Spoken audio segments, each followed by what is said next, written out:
राधे राधे जी। षटतिला एकादशी की आप सबको बहुत सारी शुभकामनाएं।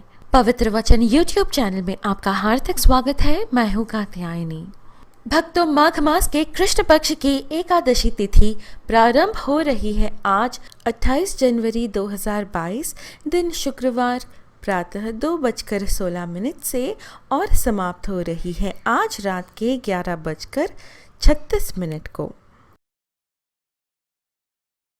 आज उदया तिथि और पूरा दिन एकादशी है।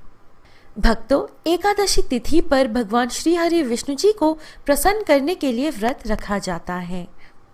माघ मास के कृष्ण पक्ष की एकादशी को षटतिला एकादशी या तिलदा एकादशी या षटिला एकादशी भी कहा जाता है।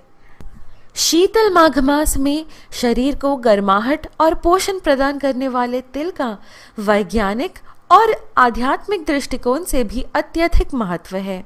पुराणों में बताया गया है कि तिल भगवान श्री हरि विष्णु जी से उत्पन्न हुए हैं, इसलिए भगवान श्री हरि विष्णु जी को प्रिय माघ के महीने में तिल का अत्यधिक महत्व है। इस माह में पड़ने वाले सकट चौथ को तिल चौथ कहा जाता है और इस माह में पड़ने वाली एकादशी का नाम भी तिल से जुड़ा गया है। इस एकादशी का नाम षटतिला इसलिए पड़ा क्योंकि इस दिन 6 प्रकार से तिल का इस्तेमाल करने और तिल का दान करने की बात कही गई है। 1. तिल मिश्रित जल से स्नान। 2. तिल का उपटन लगाना। 3. तिल से तिलक लगाना।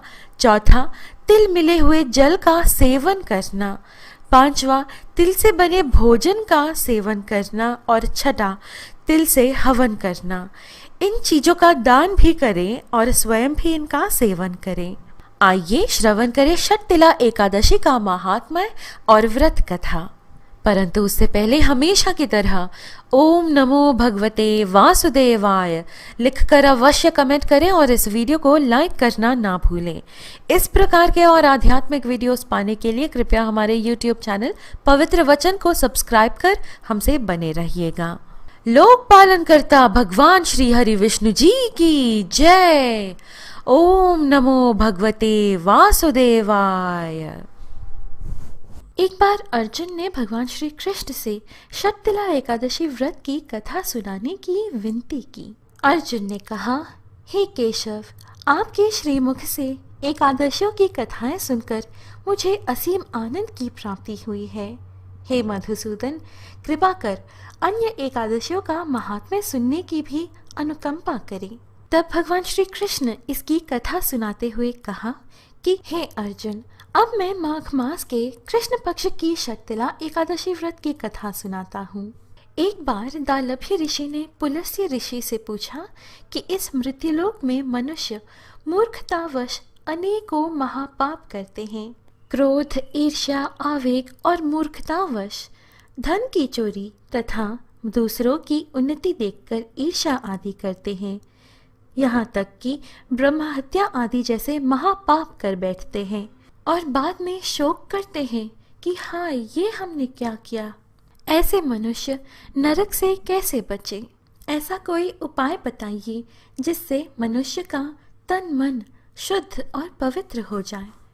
तब पुलस्त्य ऋषि कहते हैं कि यह रहस्य तो इंद्र आदि देवता भी नहीं जानते। आपने मुझसे अत्यंत गूढ़ प्रश्न पूछा है। वह रहस्य मैं आपको अवश्य ही बताऊंगा। इससे संसार में मनुष्यों का बहुत लाभ होगा। माघ मास आने पर मनुष्य को स्नान आदि से शुद्ध रहना चाहिए और इंद्रियों को वश में करके तथा काम, क्रोध, लोभ, मोह, ईर्ष्या तथा अहंकार आदि से सर्वथा बचना चाहिए। पुष्य नक्षत्र में गोबर, कपास, तिल मिलाकर उपले बनाने चाहिए। इन उपलों से 108 बार हवन करना चाहिए। जिस दिन मूल नक्षत्र और एकादशी तिथि हो तब अच्छे पुण्य देने वाले नियमों को ग्रहण करना चाहिए। स्नान आदि नित्य कर्म से भगवान श्री हरि जी का पूजन व कीर्तन करना चाहिए। पुलस्त्य ऋषि आगे कहते हैं कि एकादशी के दिन उपवास करें तथा रात को जागरण और हवन करें। उसके दूसरे दिन धूप, दीप, नैवेद्य से भगवान श्री हरि जी की पूजा अर्चना करें तथा खिचड़ी का भोग लगाएं। उस दिन श्री विष्णु जी को पेठा, नारियल, सीताफल या सुपारी सहित अर्घ्य अवश्य देना चाहिए। तदुपरांत उनकी यूं स्तुति करनी चाहिए। हे जगदीश्वर, आप निराश्रितों को शरण देने वाले हैं। आप संसार में डूबे हुए का उद्धार करने वाले हैं। हे कमल नयन, हे मधुसूदन, हे जगन्नाथ, हे पुंडरीकाक्ष, आप लक्ष्मी जी सहित मेरे इस तुच्छ अर्घ्य को स्वीकार कीजिए। इसके पश्चात ब्राह्मण को जल से भरा घड़ा और तिल दान करने चाहिए। यदि संभव हो तो ब्राह्मण को गौ और तिल दान देना चाहिए। इस प्रकार मनुष्य जितने तिलों का दान करता है वह उतने ही सहस्र वर्ष स्वर्ग में वास करता है। वे आगे कहते हैं कि तिल स्नान, तिल की उपटन, तिलोदक, तिल का हवन, तिल का भोजन, तिल का दान, इस प्रकार 6 रूपों में तिलों का प्रयोग षठ तिला कहलाती है। इतना कहकर पुलस्त्य ऋषि ने कहा, अब मैं एकादशी की कथा सुनाता हूँ। एक बार नारद मुनि ने भगवान श्री हरि जी से षटतिला एकादशी का महात्म्य पूछा। वे बोले, हे प्रभु, आप मेरा प्रणाम स्वीकार करें। षटतिला एकादशी के उपवास का क्या पुण्य है, उसकी क्या कथा है, कृपा कर मुझसे कहिए। नारद जी की प्रार्थना सुन भगवान श्री हरि जी ने कहा, हे नारद, मैं तुम्हें प्रत्यक्ष देखा सत्य वृत्तांत सुनाता हूँ, ध्यान पूर्वक श्रवण करो। बहुत पहले मृत्युलोक में एक ब्राह्मणी रहती थी। वह सदा व्रत उपवास किया करती थी। एक बार वह 1 मास तक उपवास करती रही। इससे उसका शरीर बहुत कमजोर हो गया। वह अत्यंत बुद्धिमान थी। फिर उसने कभी भी देवताओं तथा ब्राह्मणों के निमित्त अन्न आदि का दान नहीं किया।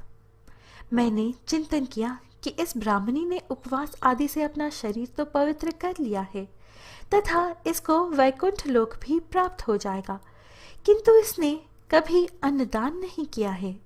अन्न के बिना जीव की तृप्ति होना कठिन है। ऐसा चिंतन कर मैं मृत्युलोक में गया और उस ब्राह्मणी से अन्न की भिक्षा मांगी। इस पर उस ब्राह्मणी ने कहा, हे योगीराज, आप यहाँ किस लिए पधारे हैं? मैंने कहा, मुझे भिक्षा चाहिए। इस पर उसने मुझे एक मिट्टी का पिंड दे दिया। मैं उस पिंड को लेकर स्वर्ग लौट आया। कुछ समय व्यतीत होने पर वह ब्राह्मणी शरीर त्याग कर स्वर्ग आई। मिट्टी के पिंड के प्रभाव से उसे उस जगह एक आम वृक्ष सहित घर मिला, किंतु उसने उस घर को अन्न वस्तुओं से खाली पाया।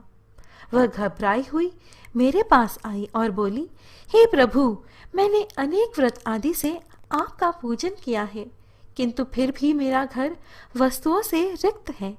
इसका क्या कारण है?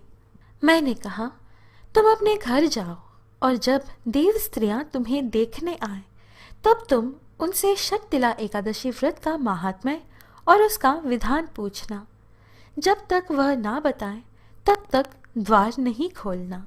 प्रभु के ऐसे वचन सुन वह अपने घर गई और जब देव स्त्रियां आई और द्वार खोलने के लिए कहने लगी, तब उस ब्राह्मणी ने कहा, यदि आप मुझे देखने आई हैं तो पहले मुझे षटतिला एकादशी का महात्म्य बताएं। तब उनमें से एक देव स्त्री ने कहा, यदि तुम्हारी यही इच्छा है तो ध्यान पूर्वक श्रवण करो। मैं तुमसे एकादशी व्रत और उसका महात्म्य विधान सहित कहती हूँ। जब उस देव स्त्री ने षटतिला एकादशी का महात्म्य सुना दिया तब उस ब्राह्मणी ने द्वार खोल दिया। देव स्त्रियों ने ब्राह्मणी को सब स्त्रियों से अलग पाया। उस ब्राह्मणी ने भी देव स्त्रियों के कहे अनुसार षटतिला एकादशी का उपवास किया और उसके प्रभाव से उसका घर धन धान्य से भर गया। अतः हे पार्थ, मनुष्यों को अज्ञान को त्याग कर षटतिला एकादशी का उपवास करना चाहिए। इस एकादशी व्रत के करने वाले को जन्म जन्म की निरोगता प्राप्त हो जाती है। इस उपवास से मनुष्य के सभी पाप नष्ट हो जाते हैं। तो दोस्तों, षटतिला एकादशी कथा का सार है कि इस उपवास को करने से जहाँ हमें शारीरिक पवित्रता और निरोगता प्राप्त होती है, वही अन्न, तिल आदि दान करने से धन धान्य में बढ़ोतरी होती है। इससे यह भी सिद्ध होता है कि मनुष्य जो जो और जैसा दान करता है, शरीर त्यागने के बाद उसे फल भी वैसा ही प्राप्त होता है। अतः धार्मिक कृत्यों के साथ साथ हमें दान आदि अवश्य करना चाहिए। शास्त्रों में वर्णित है कि कभी भी बिना दान किए कोई भी धार्मिक कार्य संपन्न नहीं होता है। दोस्तों, ये थी शक्तिला एकादशी की व्रत कथा। आशा है आपको यह वीडियो अच्छी लगी। इस तरह के और वीडियोस पाने के लिए हमसे बने रहिएगा। हमारे YouTube चैनल पवित्र वचन को सब्सक्राइब करें। तो हम फिर मिलते हैं अगली वीडियो में। स्वस्ति।